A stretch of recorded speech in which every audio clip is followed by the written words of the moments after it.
Hi, everyone. It's Kate Byers, founder of the Good Life Institute and creator of Corporate Women Unleashed. Today, I'm excited. I want to start a new series where we start talking about pitfalls that all of us successful women fall into that make us work much harder than we need to. You guys up for that? Okay, good. Well, welcome to the broadcast. If you haven't been here before to one of our broadcasts, please feel free to interact, whether you're seeing this live or you're seeing it after the fact. That's what the comment section is for. So leave a comment. Did this resonate with you? Share it with someone in your network. Pass it along. Right? There's another woman out here who needs this, and I love, being a part of successful women, helping other successful women really thrive. That's what we're all about. Okay, so the pitfall I want to talk about today, and it was one that I lived in for a really, really long time, is indecisiveness. And I know that sounds counterintuitive because all of us hyper successful women, we've already achieved what, so many are still working to achieve, whether that's a lot of money in the bank account with, an incredible title and fabulous responsibility and challenge. You might be driving teams. You're on the front lines of some pretty epic decision making that's driving the companies and the positions that you operate from forward. Like, we get to do some really, really cool stuff. How in the heck could we be indecisive? Okay, so we are. And everything that I teach, everything that we promote, all comes back to root cause and human behavior. Okay, and the reason is if you can better understand human behavior, then you can better master your own behavior and start getting a different effect in your life. And that's what we want for you, okay? We want top tier women to start burning out. Okay, so where does this indecisiveness come from? Well, let's think of some examples first of all. And you guys can put examples in the comments, please do right now. What's something that you tend to fester on? For a lot of women in this position, we send an email and then we double check it. We want to make sure it's spelled correctly. There's no typos, and grammatically it's correct, which, okay, good enough. And we shoot it out there, and then we go home, or we go on to the next meeting, or we go to whatever, and then we fester. Oh my gosh, should I have sent it that way? Did I do the right thing? We go back and we read it. Or maybe we just like what it says. We go back and we read it again. But did I do the right thing? Maybe I should follow it up with another email. Did I get everyone right on the distribution list? Should I send it to my boss? Should I not send it to my boss? Oh my God. Has that happened to you? If it has, put a yes in the comments, please, because it has happened to me. I probably spent the first 15 years of my life, and I'm a pretty quick communicator. I grew up in the communications world and marketing. So it wasn't like I was trying to find verbiage, but it was just I couldn't decide, is this the best way to communicate? Should I have said this to this person? What if I said the wrong thing? What if I hurt someone's feelings? What if I'm not hurting their feelings? Maybe I should be stronger. Holy heck. So email writing is one place where we're indecisive. Making a decision for ourselves. You guys get this? Because I will tell you, I'll make a decision for everybody's life real quick.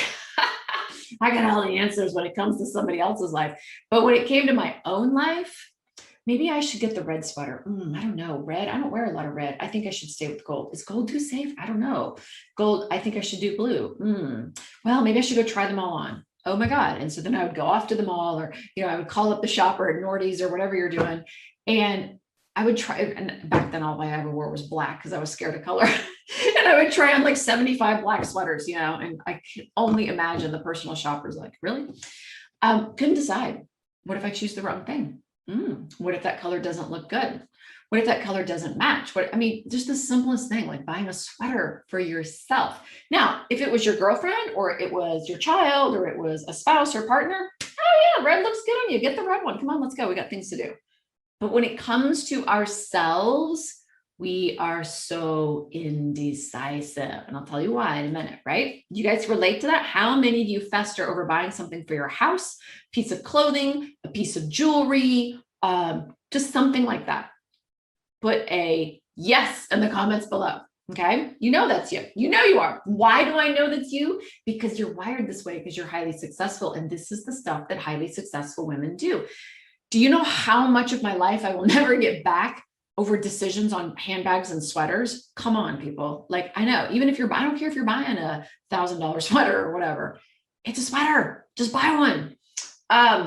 What are some other decisions that we get caught up in, guys? Like, I think another big one is interactions with the team. Should I say something to the team members? Should I not? Should I let them know that I'm disappointed? Oh, but will I demotivate them? But maybe I should be stronger, but maybe I should be nicer. Should I write it up formally? Should I just have a conversation? Should I call them in my office? Should I do it over the phone? Maybe I could send it an email. Do you think it's okay if I send it an email? Does this sound familiar? Come on, like, let's have fun with this, right? That is another thing that when we communicating challenging conversations with people is like the bane of successful women's existence. And we are not decisive.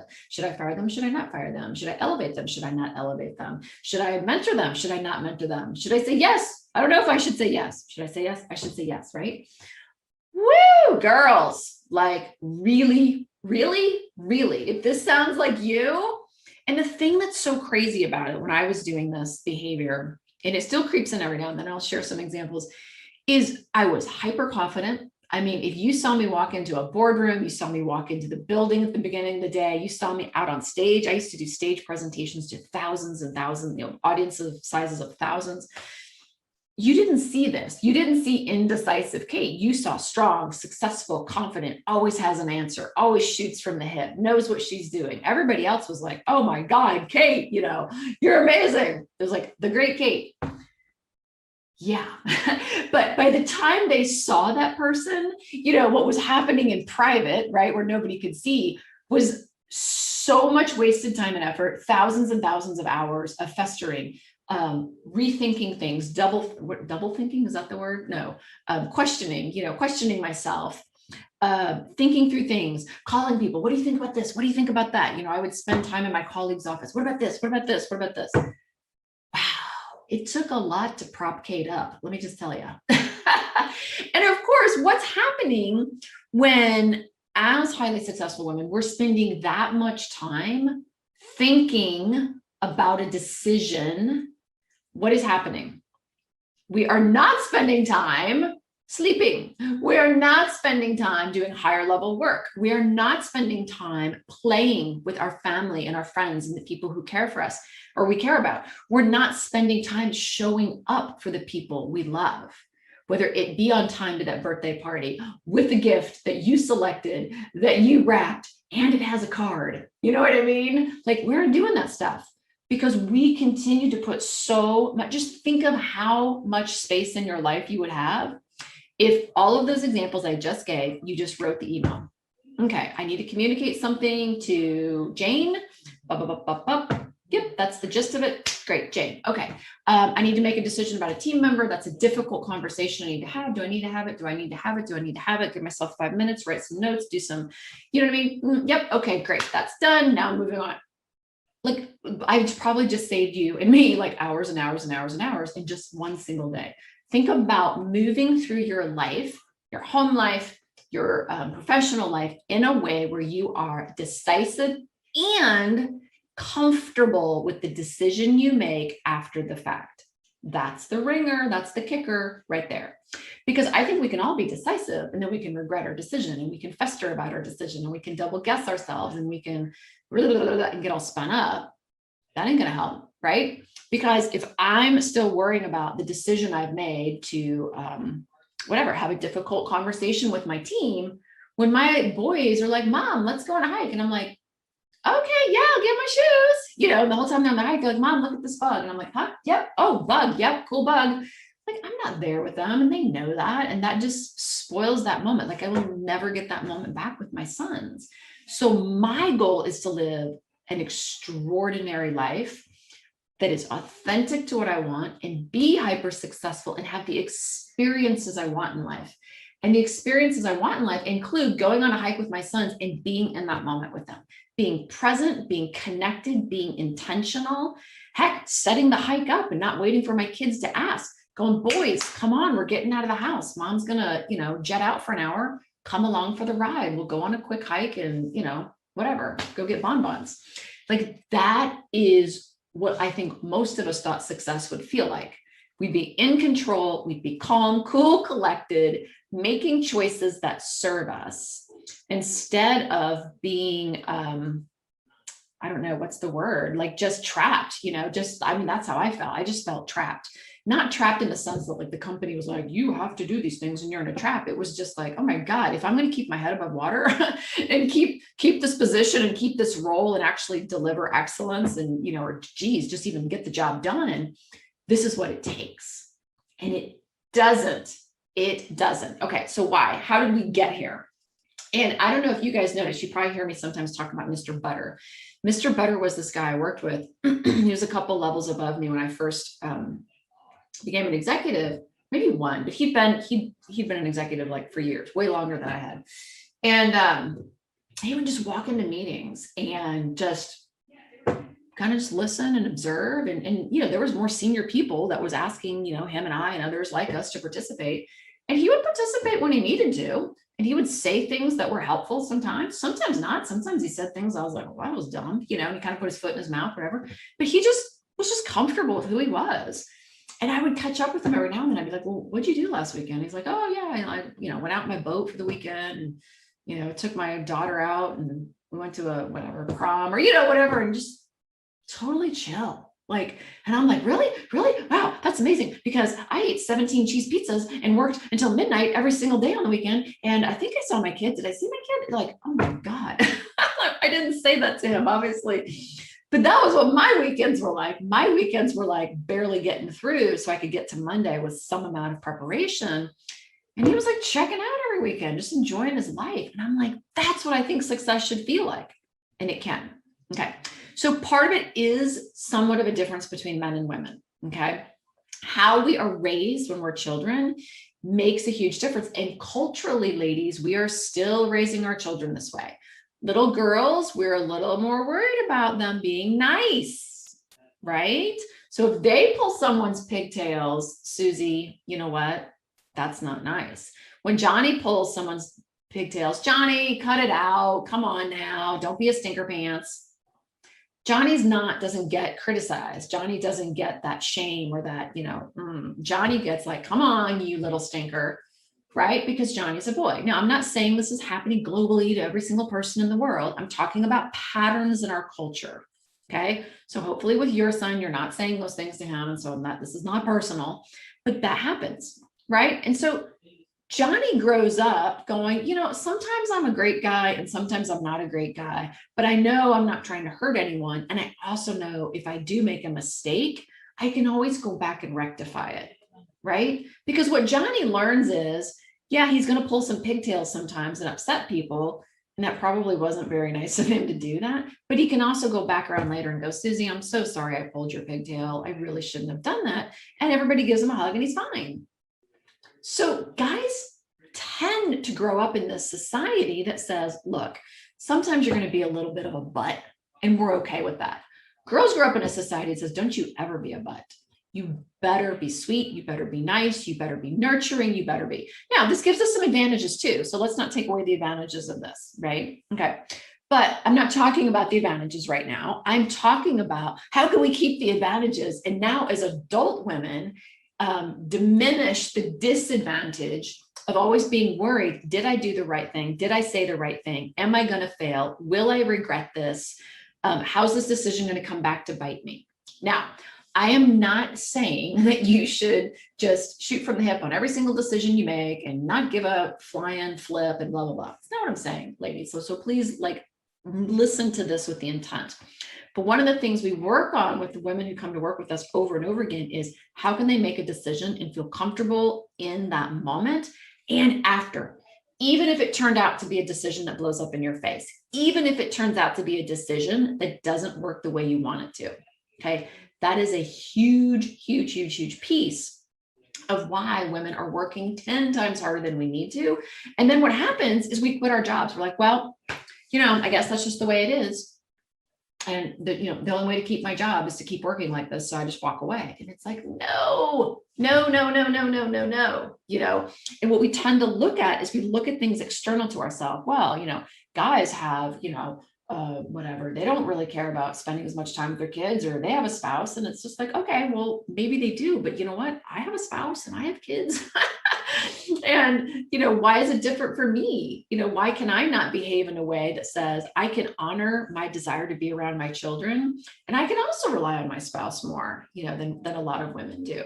So we always look for these external factors that are supposed to give us permission to have the control and the freedom in our life. And I'm telling you right now, it is such a slippery slope. Not saying that you don't need to have a supportive partner if you're in a partnership. Not saying that, maybe you do want to spend more time with your kids than the guys do. That's fine, but you can have that. You can have that and have an impressive career. And I think one of the other coping mechanisms we come up with, and we hear this a lot again from our clients, and I did this for a long time. Oh, I'm in marketing. Yeah, you don't understand. Marketing is all like gray matter. It's creative. There's no black and white. You have no idea. Like, this is just what it takes. We got to use this much brain power. And then someone else is like, oh, I'm an attorney. You don't understand. It's billable hour. And someone else is like, well, I'm a surgeon. It's not like I could just leave someone on the operating table. And then someone else is like, yeah, but I'm an accountant, or I'm in finance. I can't just do sloppy numbers. Like, there's always, I don't care what your job is. We work with women from every walk of, every industry in every position.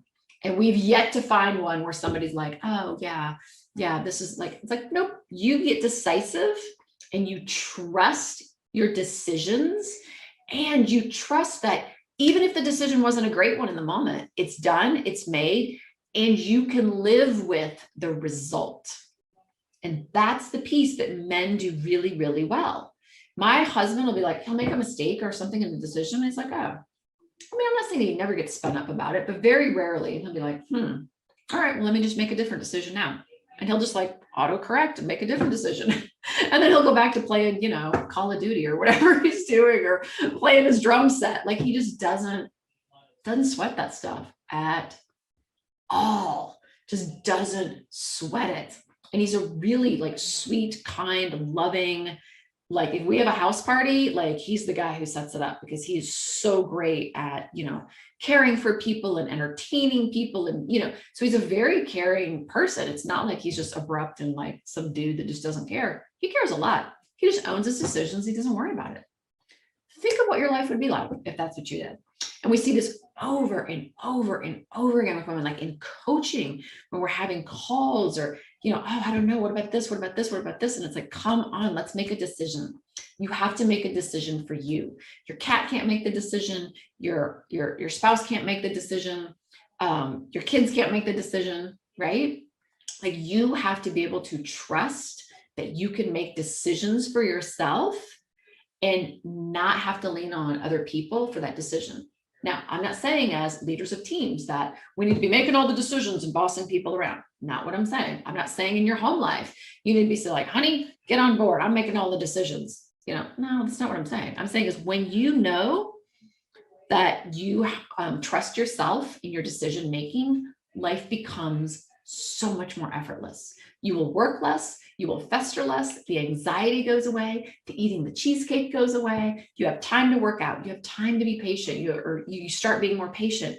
You just feel this amazing sense of flow. And I think women, when I look at how we are training women in the workforce, when we're working with women to be executives, we talk about decisiveness in a way that is very logical and not emotional. Nobody talks about the emotional fallout of making decisions, trusting yourself, because we can tell you that all day long, trust yourself, trust yourself, trust yourself. But if you don't, and you don't know how to cultivate becoming a woman who is decisive, then you will always be festering. You will always be like, okay, I made the decision. You'll white knuckle it. You'll send the email. You'll have the difficult conversation. You'll buy the red sweater, whatever it is.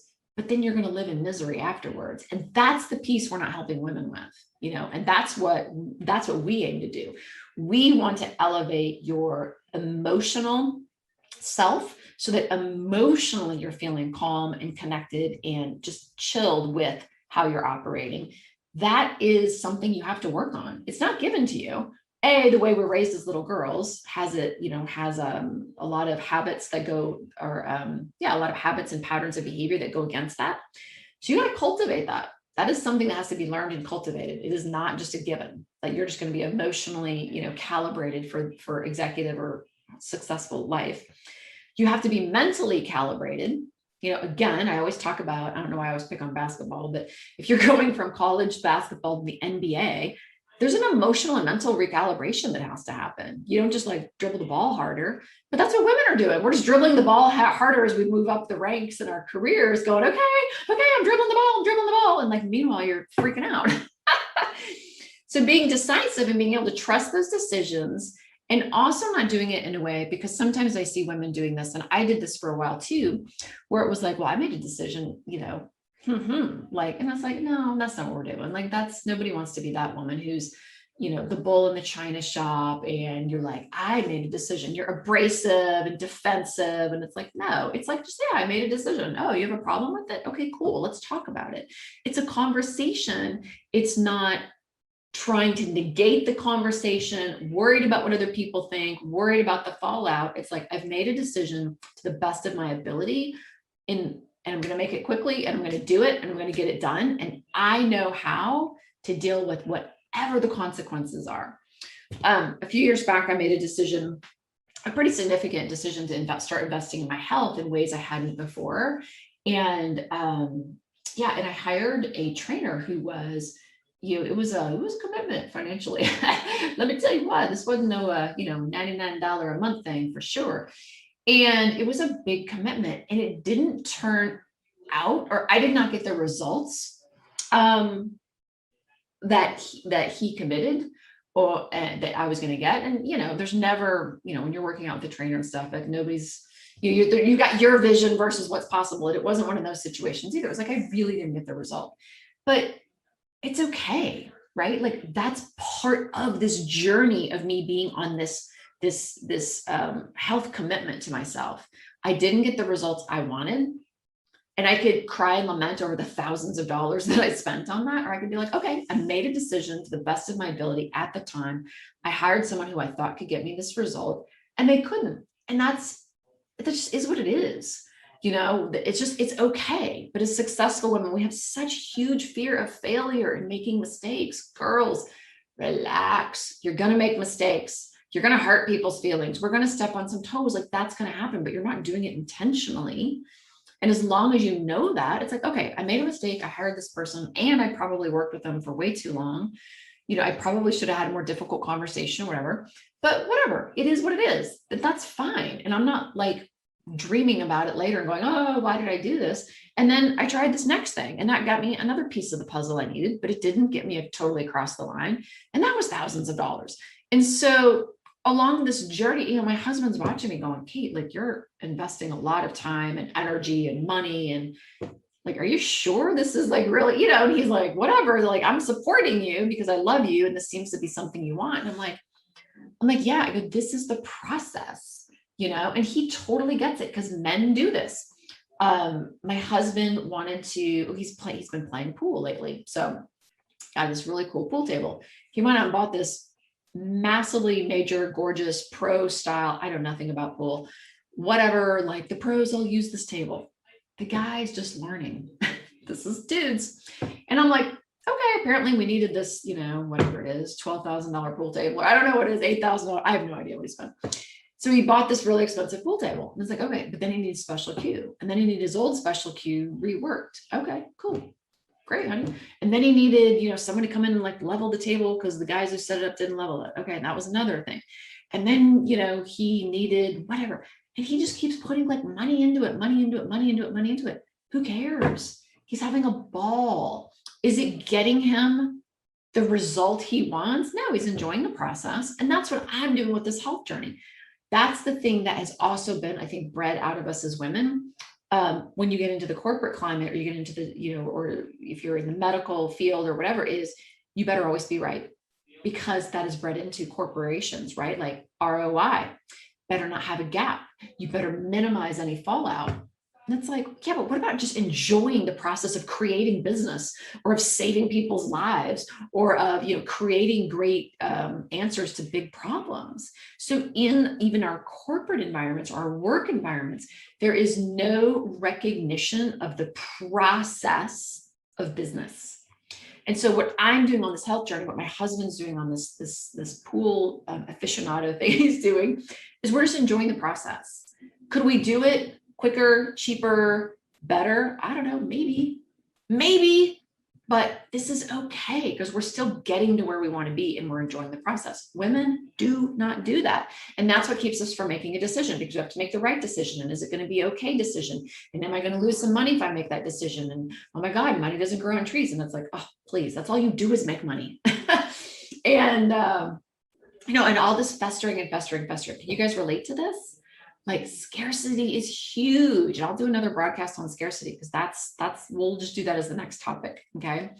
But being a decisive woman who owns her decisions, is comfortable with her decisions, is emotionally comfortable with the decisions, that is a huge thing that's standing in the way and creating so much more work. And it doesn't have to be that way. It doesn't. All day long, every day, we're working with women and helping them recalibrate that emotion and really elevate where they live emotionally and mentally, so that these things are just issues of the past.